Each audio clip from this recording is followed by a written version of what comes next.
Greetings, my Legionnaires! Today I bring you my tactical report on Star Wars The Last Jedi. 2 years ago, The Force Awakens christened the beginning of a new trilogy in the saga that is Star Wars. Now, The Last Jedi aims to take that momentum and plunge our heroes into a galaxy full of darkness. The question remains, is this film worth a trip to the cinema, or is it better left off to the die-hard fandom alone?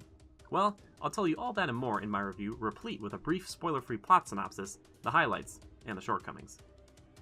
The Rebel base is under assault. As the First Order moves in for the kill, the Resistance manages to flee, evading their would-be executioners.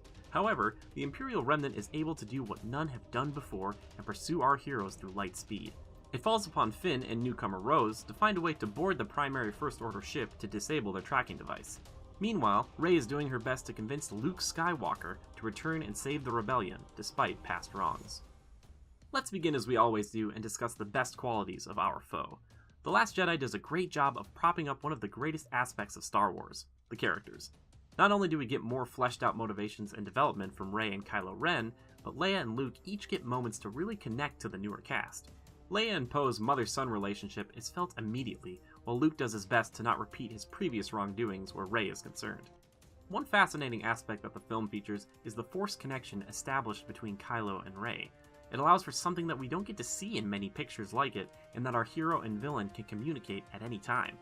This relationship only feeds into the best character in the film, which is Luke Skywalker. Mark Hamill outdoes himself by presenting a broken and cynical Luke, which provides a stark contrast to the last time we saw our daring hero.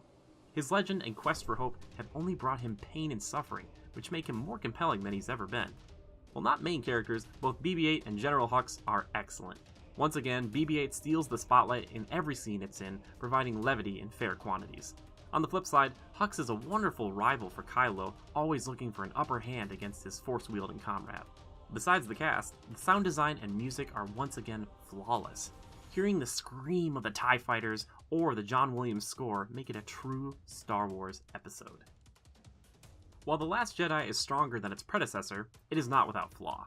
This new Star Wars trilogy has done a great job of re-emphasizing a focus on practical effects. Sadly, this makes the excessive use of CGI all the more immersion-breaking. Along with that, the story suffers from too many plots that don't fit together all that well. At times, it can feel like you're watching a sub-story that is far less compelling. Overall, Star Wars The Last Jedi is a great film. The action is gripping, the characters are memorable, and it provides some truly surprising moments.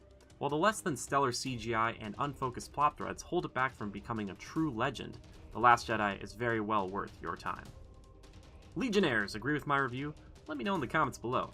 If you want to hear more of The Last Jedi discussion, then check out this week's Critical Podcast where we will dissect the picture piece by piece. If you haven't already, consider liking and subscribing to our channel for more reviews just like this. Also, sharing this review or checking us out over on patreon.com/criticalreviews, best ways to help support us. Thank you so much for stopping by. It's much appreciated. Also, remember to adapt and overcome.